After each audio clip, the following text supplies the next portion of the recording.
नमस्कार, स्वागत है एक नई वीडियो में। हिंदुस्तान यूनिलीवर लिमिटेड यानी एचयूएल के रिजल्ट्स आ चुके हैं।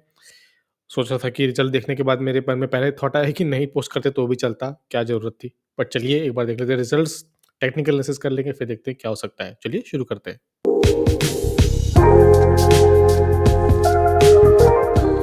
क्विक स्निपेट देख लेते हैं स्क्रीनर के थ्रू। अगर हम देखेंगे सेल्स 2% की बढ़ी है। ईयर ऑन ईयर 2%, 2%, जी हाँ 2%।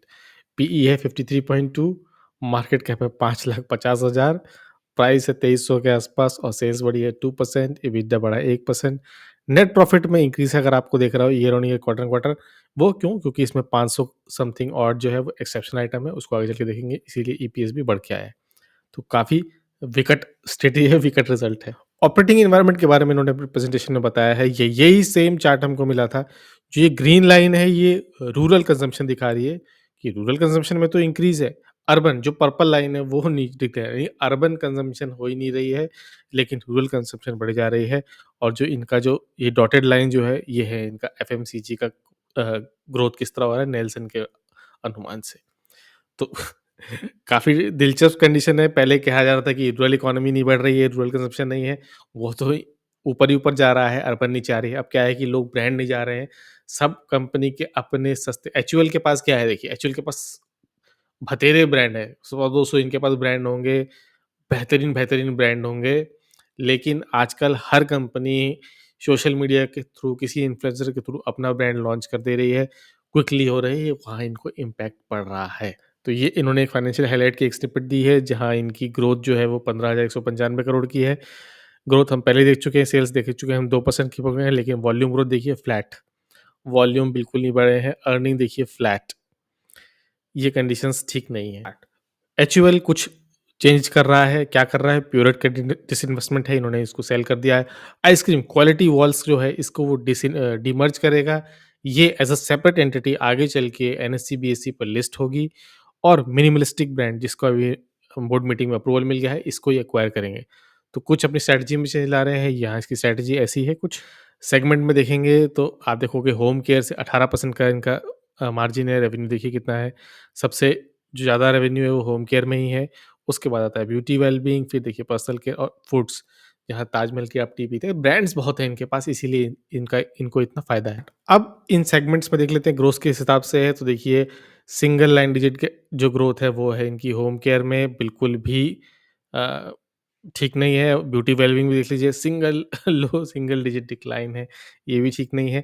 पर्सनल केयर में तो इनमें काफ़ी डिक्लाइन है और फूड्स में फ्लैट है।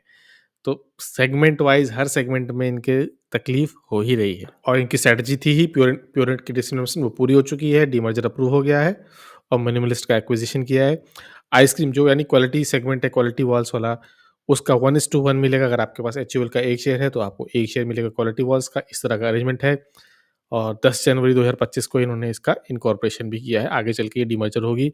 फिर मिनिमलिस्टिक का इन्होंने एक्वायर भी किया है, उस तरह से अपना दिख रहे हैं कि कितना परसेंट देगा।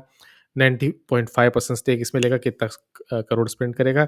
आई होप कि प्रॉफिटेबल हो या ऐसा ना हो, क्योंकि एचयूएल बहुत सारे ब्रांड्स एक्वायर करता है। कितने आगे चलते हैं, कितने आगे नहीं चलते, ये भी देखने वाली बात है। ये हम पहले ही देख चुके हैं रिजल्ट्स, लेकिन फिर आप देख लीजिए 2% का ग्रोथ, एबिटा मार्जिन्स में decline, PBT 16%, exceptional item 509 crore है, याद रखिएगा ये गेन्स है इनको।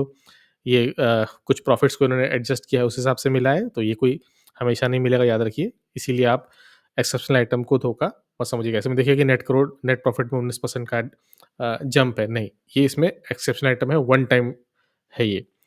टोटल फ्लैट रिजल्ट से मुझे रिजल्ट्स बिल्कुल भी पसंद नहीं आए। और एचयूएल क्या आउटलुक दे रहा है, ये कंजम्पशन ट्रेड को ऐसा मॉडरेट ही देख रहे हैं, कुछ उसमें ग्रोथ देख नहीं रहे हैं। ये इन कंपनी का प्री आउटलुक है, ये कंपनी एक्सपेक्ट कर रही है और यहाँ भी साफ-साफ बता रही है कि अगर प्राइसेज़ रिमेन होंगे जहाँ पर यहाँ है, low single digit price growth expected. अगर आप एचयूएल में बने हैं, तो आपको कंपनी के आउटलुक से मतलब होना चाहिए। साफ-साफ कह रहे हैं कि अगर कंजम्पशन नहीं बढ़ा, तो यही ट्रेंड कंटिन्यू रहेगा और अगर प्राइसेज़ उतने ही रहे, तो लो सिंगल डिजिट प्राइस ग्रोथ होगी। ये ठीक नहीं है, ये बिल्कुल भी ठीक नहीं है। अ, आगे चल के क्या होगा, डीमर्जर से क्या फ़ायदा होता है, हो सकता है इस स्टॉक की धुलाई भी हो, लेकिन ये पहले ही ऊपर से नीचे आए। तो चलिए सीधा चार्ट पे चलते हैं। तो आज हम फिर ज़ीरोधा के चार्ट की मदद लेंगे। अगर हम देखेंगे रिसेंट हाई से, यानी आप देख लीजिए 3033 से आज ये डोजी बनी है, कहाँ पे है? 23% पहले ही है, तो पूरा रिज़ल्ट पहले ही प्राइस्ड इन है। ऐसा नहीं है कि किसी के लिए शॉक था। अगर आप मूविंग एवरेज लगाओगे यहाँ पे, तीनों मूविंग एवरेज लगाओगे, तीनों मूविंग एवरेज के नीचे कोई भी सरप्राइज़ नहीं है यहाँ पर।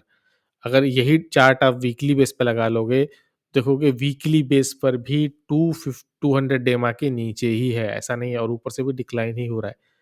तो एचयूएल पहले ही इस खराब रिजल्ट को पचा चुका है, डिविडेंड भी अनाउंस नहीं किया इस बार तो इन्होंने। तो ऐसा नहीं कि कोई सरप्राइज़ है, कम स्ट्रीट को पहले ही पता था, मुझे पहले ही पता था, जब मेरे जैसे छोटे रिटेलर्स को पहले ही पता है, तो आपको भी पता ही होगा। पहले से ही हम देख रहे थे कंज़म्पशन रिजल्ट्स ठीक नहीं आ रहे, लास्ट क्वार्टर में भी ठीक नहीं आए थे, इस क्वार्टर में भी ठीक नहीं आए, तो वापस वो नीचे आ रहा है। बॉटम कहाँ बना रहा है? मैंने इस तरह की ट्रेंड लाइन ड्रॉ की, ये ट्रेंड लाइन अगर मैं मंथली बेस पे ड्रॉ कर आपको दिखाऊँ, और ये मूविंग एवरेज एक बार के लिए मैं इसको हटा देता हूँ, ताकि हमको क्लियर दिखाई दे। तो इस तरह का एक ट्रेंड है जिस पे वो बार-बार सपोर्ट ले रहा है और उसके पास ही है। ये मंथली बेस पे मैंने ड्रॉ किया है। मुझे मंथली, वीकली कैंडल काफ़ी पसंद है। मंथली कैंडल में आप आराम से देख के सपोर्ट, चैनल और ट्रेंड देख के आप पता लगा सकते हो कि कहाँ सपोर्ट है, कहाँ, अगर आपको बेसिक चार्ट पैटर्न्स ही पता है, तो भी आप आराम से इसमें खरीद बेच सकते हो। इसीलिए मुझे monthly candles, monthly chart, weekly chart काफ़ी पसंद है।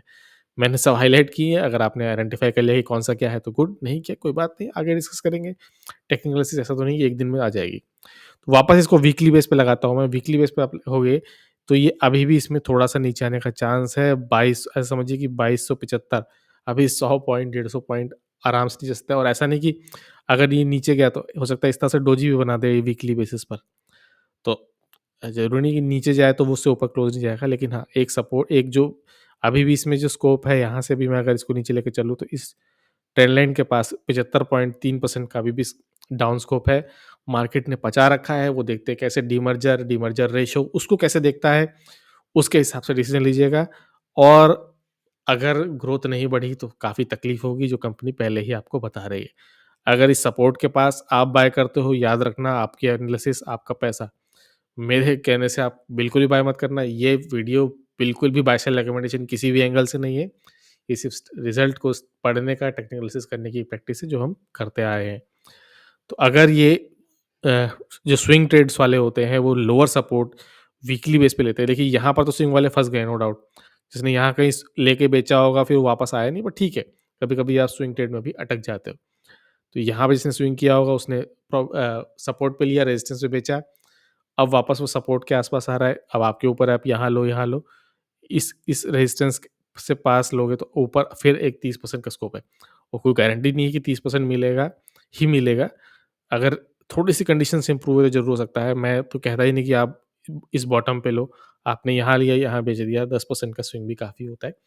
एचयूएल जैसी स्टेबल कंपनी में। हाँ, सेल्स की कंडीशन कह के देख के तो अभी स्टेबल नज़र नहीं आ रहा है, बट स्टिल एक बड़ा ब्रांड है, इंटरनेशनल ब्रांड है, हेल्प मिलती है, प्रोफेशनल है, बहुत टाइम, बहुत तरह के सीज़न्स इन्होंने झेले हैं। तो ये था रिज़ल्ट, क्वार्टरली रिज़ल्ट्स का एनालिसिस, टेक्निकल एनालिसिस, आउटलुक और इनकी परेशानियाँ। वीडियो कैसा लगा? अच्छा लगा? Like, share, subscribe. Thank you.